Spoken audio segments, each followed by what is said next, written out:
স্ত্রীর গোপন দুইটি ভুলের কারণে স্বামী তার সংসার জীবনে কোনো উন্নতি করতে পারেন। আপুরা, দয়া করে সাবধান হয়ে যাবেন। এখন এমন অনেক মা বোন থাকতে পারে যারা আমার কথাগুলো শুনে আমার উপরে রাগান্বিত হবেন। দয়া করে বলবো, আপনারা প্লিজ আমাকে ভুল বুঝবেন না।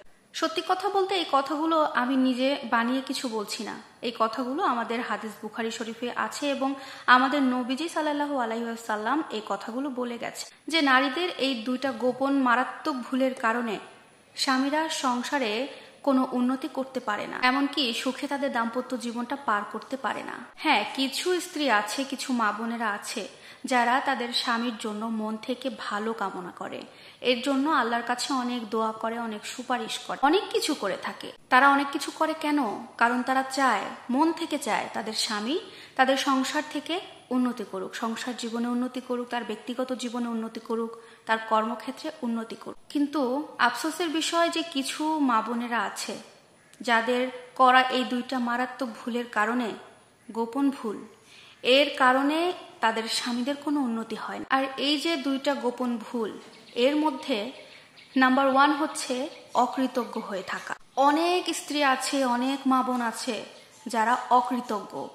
কারণ একটা মানুষ, একটা পুরুষ যখন স্বামীতে পরিণত হয়, স্বামী হিসেবে তার স্ত্রীর জন্য অনেক কিছু করে থাকে, এত পরিশ্রম করে থাকে, মাথার ঘাম পায়ে ফেলে তার জন্য অর্থ উপার্জন করে, ইনকাম করে, যেন তার স্ত্রী, তার পরিবারের সবাই একটু হাসি মুখে থাকে, একটু ভালো থাকে। কিন্তু স্বামীর এই পরিশ্রমকে তারা মূল্য করে না।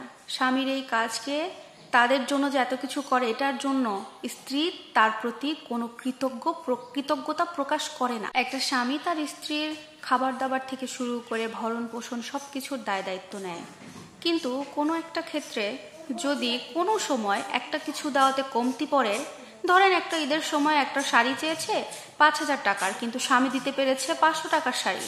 কোনো কোনো ক্ষেত্রে এরকম হয় পরিস্থিতি, সব যে দিয়েছে সব ভুলে গিয়ে ওই যে 500 টাকার একটা শাড়ি দিয়েছে, তার পছন্দ মতো শাড়ি দিতে পারেনি, ওইটার খোটা স্বামীকে সারাক্ষণ দিয়ে যেতে থাকে। যে অকৃতজ্ঞতা, এতদিন কি তুমি পাওনি? তাহলে এখন কেন সে তোমাকে এরকম দিল? তোমার বুঝতে হবে। স্বামীর প্রতি অকৃতজ্ঞ হইও না। অকৃতজ্ঞ হয়ে রাগের মাথায় বলে ফেলবা, তোমার সাথে বিয়ে হয়ে আমার জীবনটা আমি শেষ করে ফেললাম, আমার জীবনে তুমি কি সুখ এনে দিতে পেরেছো?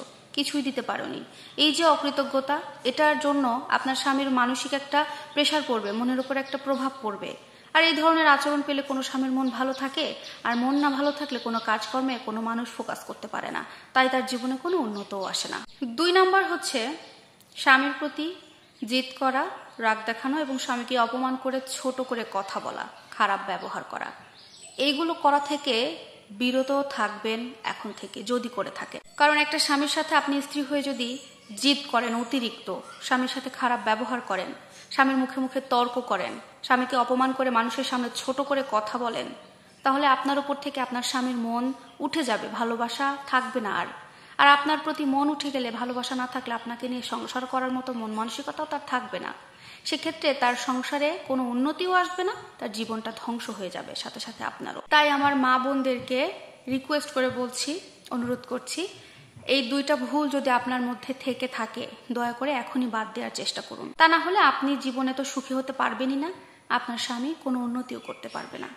ভিডিওটা কেমন লাগলো অবশ্যই কমেন্ট করে জানাবেন। আল্লাহ হাফেজ।